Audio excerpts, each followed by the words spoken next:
балауса қыз едің бір кезде, шашың ақ бантик байлаған, өзгеріп кетіпсің бұл күнде, көркіңе көз тастап ойланам.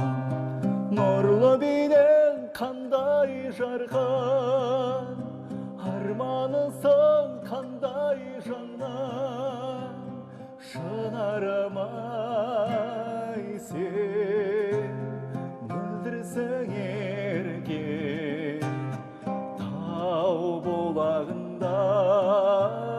сен мөлдірсің ерке, тау бұлағындай.